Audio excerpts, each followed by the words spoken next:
प्रचार फक्त तुम्ही पंजाबचा करताय. कोण पंजाब? बघा, राज ठाकरे काय म्हणतात त्याला महाराष्ट्रात काही किंमत नाही.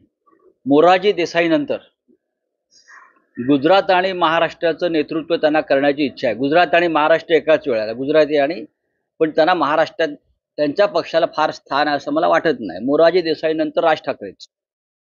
महाराष्ट्राच्या आणि मराठी अस्मितेच्या स्वाभिमानाविषयी त्यांच्या मनात नक्की काय आहे, आमच्या मनात शंका कायम राहिली. उद्धव ठाकरे हे महाराष्ट्राच्या स्वाभिमानाचा, अस्मितेचा प्रचार करतात.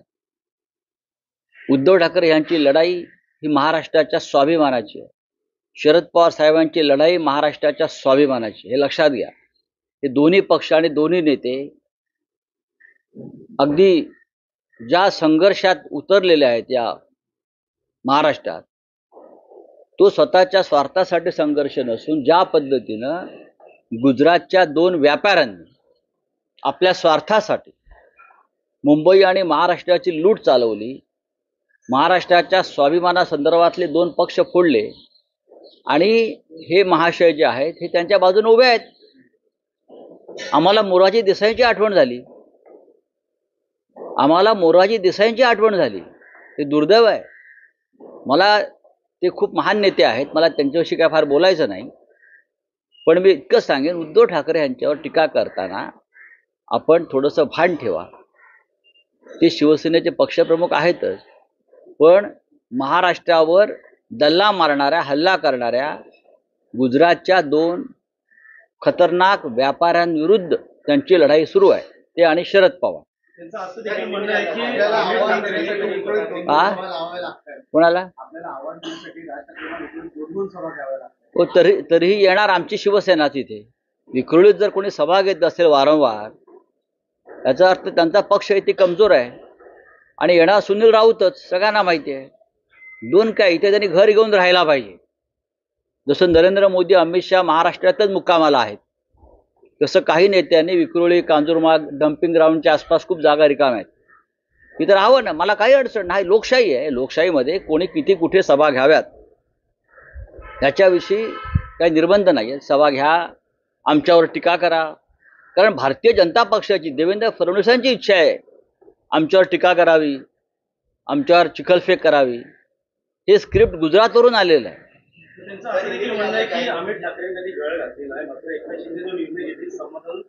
मला बघा, असं आहे की कोणत्या पक्षानं कोणाला उमेदवारी द्यावी हा त्यांचा प्रश्न आहे, कोणी कुठे लढावा त्यांचा प्रश्न आहे. आम्ही त्याच्यावरती आमचं कोणते मत व्यक्त केलेलं नाही. आम्ही इतकंच म्हणालो की दादर, माहीम, प्रभादेवी येथे शिवसेनेचा जन्म झालेला आहे. ते शिवसेनेचं जन्मस्थान आहे. आम्हाला जन्मस्थान असं कोणाला देता येणार नाही. अनेक भावनिक विषय असतात राजकारणामधले, त्याच्यामध्ये दादर जिथे आम्ही शिवसेनेचा जन्म झाला, मग शिवतीर्थावर असेल किंवा 77A रानडे रोड हा शिवसेनेचा पत्ता होता तेव्हा, तर तिथे जन्म झाला शिवसेनेचा. आणि त्या विधानसभा मतदारसंघामध्ये आम्हाला लढावंच लागेल, एवढीच आमची भूमिका आहे. आता आणखीन कोणी लढत असेल इतर पक्ष, तर तो त्यांचा प्रश्न आहे. बताइए.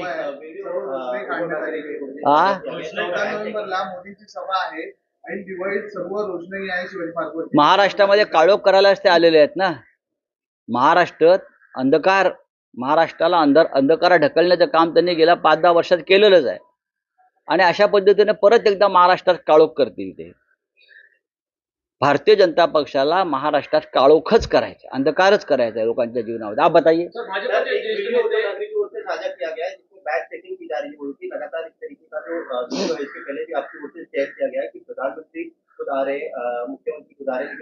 बात ऐसी है कि चुनाव इलेक्शन कमीशन जो है वो अपना काम करते रहते हैं, लेकिन महाराष्ट्र हो, झारखंड हो, पहले हरियाणा था, जम्मू कश्मीर, आप हमारे सामान का, हमारे हेलीकॉप्टर्स, हमारे प्राइवेट जेट, हमारी कार, सबकी जांच करते हो, हमारे घर तक पहुंचते हो. हमको कोई तकलीफ नहीं है. अगर आप ये काम निष्पक्ष तरीके से करते हो तो हमें कोई तकलीफ नहीं. लेकिन महाराष्ट्र के चुनाव क्षेत्र में जहां एकनाथ शिंदे, बीजेपी, अजित पवार चुनाव लड़ रहे, वहाँ 25-25 करोड़ पहुंच गए हैं। आपको मालूम है, मैंने पहले भी बताया था। हमने वीडियो भी दिखाए थे लोकसभा के चुनाव में, कैसे 20-20 बैग हेलीकॉप्टर से उतर रही है। क्या किया? आप हमारा सामान चेक करिए, लेकिन क्या आप एकनाथ शिंदे, देवेंद्र फडणवीस, अजित पवार, नरेंद्र मोदी, अमित शाह जी, उनके हेलीकॉप्टर्स, उनके गाड़ियों का कारों का काफिला रुक कर आप उनकी जांच करते हैं क्या? उसमें अंदर क्या है? चड्डी बनियान है क्या? सिर्फ क्या है बैग में उनके? देख लीजिए। महाराष्ट्र में जिस तरह से पैसे का डिस्ट्रीब्यूशन चल रहा है, क्या चुनाव आयोग के जो ऑब्जर्वर है उनको ये दिखता नहीं?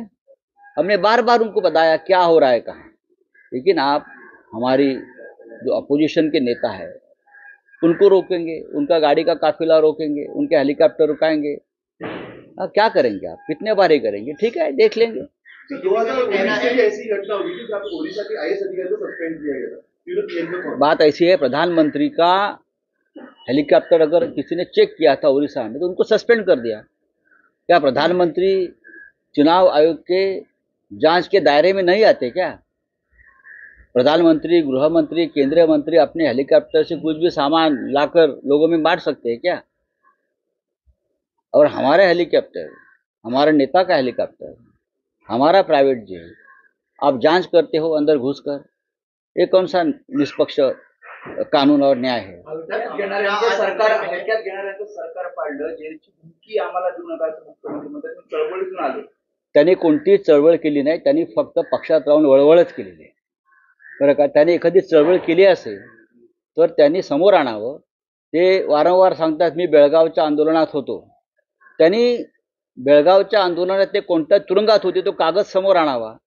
42 जण बेळगावच्या तुरुंगात होते, त्याच्यामध्ये एकनाथ शिंदेचं नाव कधीच आम्ही पाहिलं नाही. माझ्यावर बेळगावात 3 केसेस आहेत. ते त्यांच्याकडे बेळगाव म्हणजे सीमा भागाचं डिपार्टमेंट दिलं होतं मंत्रालयातलं. मला 3 वेळा तिथे अटक केली. मी त्यांना 4-10 वेळा फोन केला की मला अटक केलेली आहे, आपण मंत्री आहात या भागाचे, आपण या. त्यांनी कधीही बेळगावात येण्याचं धाडस दाखवलं नाही. ते काय सांगतात चळवळीच्या गोष्टी? स्वतःची कातडी वाचवून यांनी राजकारण केलं, फक्त पैशाचं, बाकी काही केलं नाही. याने कधीही कोणतंही आंदोलन केलं नाही, ते कधी तुरुंगात गेले नाहीत, याने कधी एक लाठी खाल्ली नाही. हे काय सांगतात शिवसेनेच्या संदर्भात त्यागातल्या गोष्टी? हे पोलिसांना आणि ईडीला घाबरून भाजपात गेलेले लोक आहेत. यांनी आता उगाच फुशारक्या मारून आहेत. चला, थँक्यू.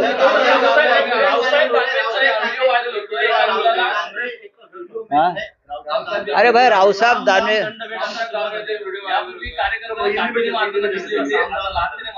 आप उनके पार्टी के नेताओं को पूछो, ये आपके पार्टी की संस्कृति है क्या?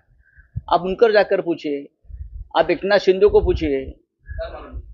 हा, बघा, रावसाहेब दानवे यांच्याविषयी आता किती वेळा आम्ही याच्यावरती बोलायचं? तुम्ही त्यांच्या पक्षाचे जे नेते आहेत देवेंद्र फडणवीस, त्यांना विचारा, कार्यकर्त्यांना अशा प्रकारे लाता घालताना तुम्हाला कसं वाटतंय? गारगार वाटतंय का? तुमच्या पक्षात कार्यकर्त्यांची काय भूमिका आहे, काय स्थान आहे, हे दिसतंय. चलो,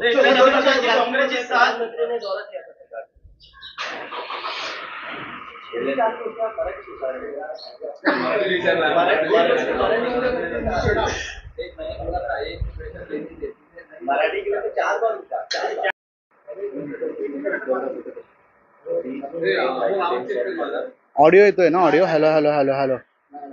अरे कुठे गेला लेपल? कोणी घालवला?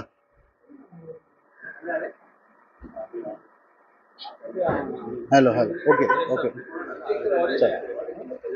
Hello hello. 1 2 3 check check check check check. 1 2 3 check. Hello hello hello hello. Okay.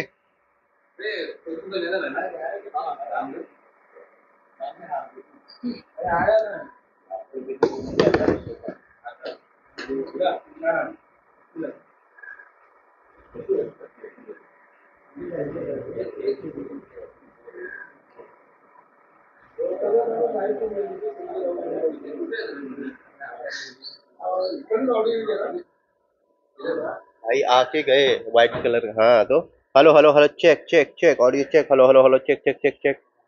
Hello mic check mic check mic check.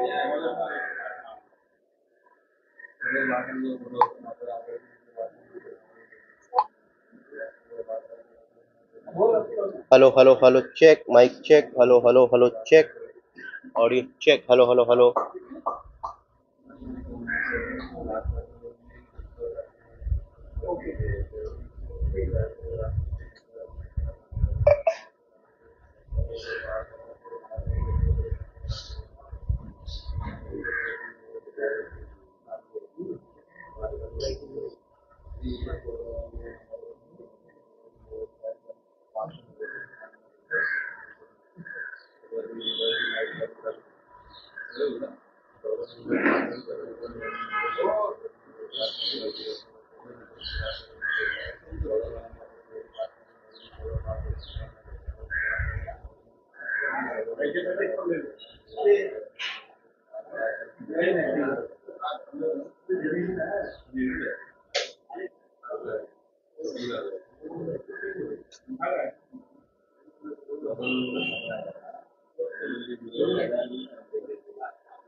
Sir सध्या आता बघायला गेलं तर निवडणूक अधिकारी असतील इतर ठिकाणी एकूण चांगल्यात मात्र उद्धव ठाकरेंनंतर आता अमोल कोल्हेची देखील बॅक टेकिंग झालेली आहे त्यावर कुठे विरोध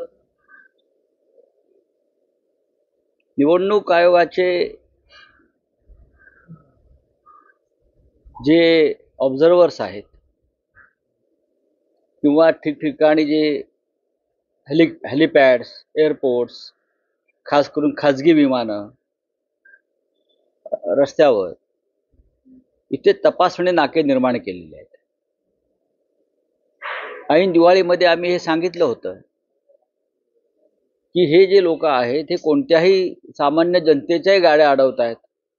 अगदी महिलांच्या पर्स तपासण्या करेपर्यंत या निवडणूक आयोगाच्या लोकांची तेव्हा मजल गेली. आम्ही त्याच्यावरती आवाज उठवला. महिलांच्या पर्स महिलांचं सामान काय करतायत त्या.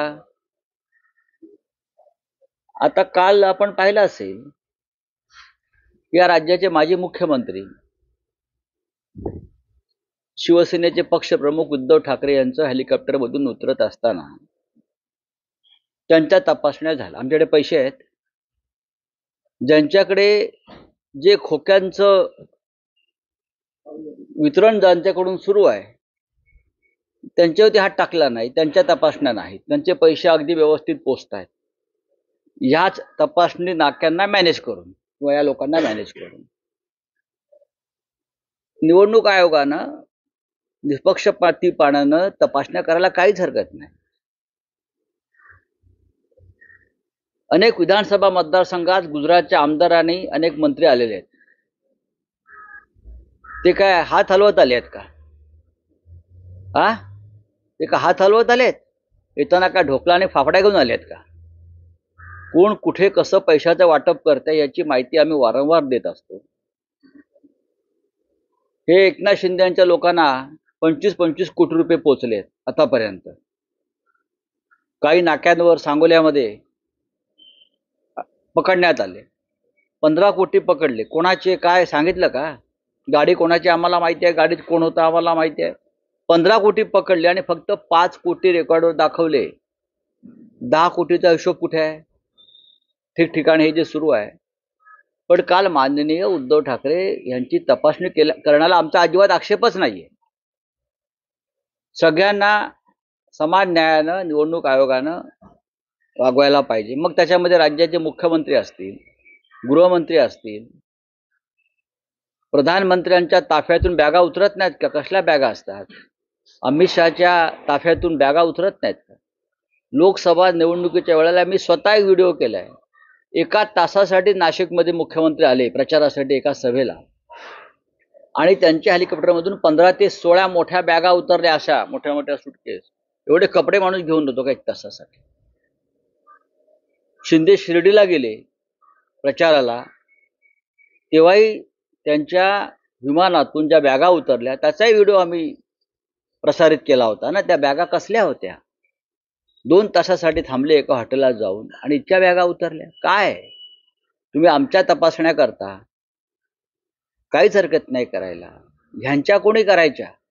करणार आहात की नाही? काही यंत्रणा विकत घेतली गेलेली आहे की खोके तुम्हालाही पोचलेत? हा आमचा साधा प्रश्न आहे.